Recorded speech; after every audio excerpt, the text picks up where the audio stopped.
Բավականին շատ կերպարներ եք կերտել, սակայն այս կերպարը յուրովի էր ներկայացնում իր սարկազմը, Սաթենի կերպարը։ Ինչ էր ձեզ համար այս կերպարը, ինչպիսի զգացումներ ունեիք։ Դե ինքը ինձ համար հետաքրքիր միստիկ, տենց մի քիչ չարաճճի երեխական դրսևորումներով կերպար էր ու բավականին հետաքրքիր էր աշխատել այդ կերպարի հետ։ Նաև ընթացքում ինչպիսի դժվարությունների եք հանդիպել, թե ընդհանուր կերպարը հեշտ եք կարողացել։ Գիտեք, երբ որ թիմը լավն է լինում ու բոլորը ուզում են հեքիաթը ստացվի, այդ դեպքում դժվարություններ չեն լինում։ Ես կարող եմ ասել, որ ստացված թիմ էր, պրոֆեսիոնալ,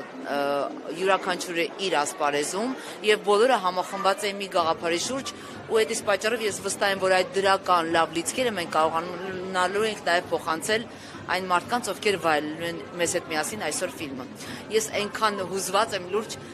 չգիտեմ ինչ է ստացվել, ամեն անգամ պրեմիերան ինձ համար նորովի մութ անտառ մտնելա, որ դու չգիտես ինչ է ստացվել արդյունքում, բայց կարող եմ ասել, որ յուրաքանչյուրս արել ենք մեր մաքսիմալը, որպեսզի այդ հեքիաթը կայանա։ Նաև այսօր գեղեցիկ կերպարով եք ներկայացնում, ինչ հագուստ եք կրում, ով է այս հագուստի հեղինակը։ Մանուկ Ալեքսանյանն է հագուստի հեղինակը, ինձ թվում է հետաքրքիր համադրություն է ստացել տղամարդու բրուտալության եւ կանացիության։ Հուսամ ստացվել է։ Եվ վերջին հարցը, շատերն են հետաքրքրվում, թե որն է ձեր երիտասարդության գաղտնիքը։ Կարող եք այսօր մեզ հետ կիսվել պրեմիերայի ընթացքում, թե որն է Լուիզայի գեղեցկության եւ երիտասարդության գաղտնիքը կայանում։ Տեսեք, արդեն ձեր հարցի մեջ կա պատասխանը, գաղտնիք։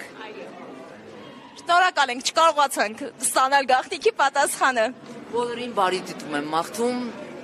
գնանք վայելենք ֆիլմը։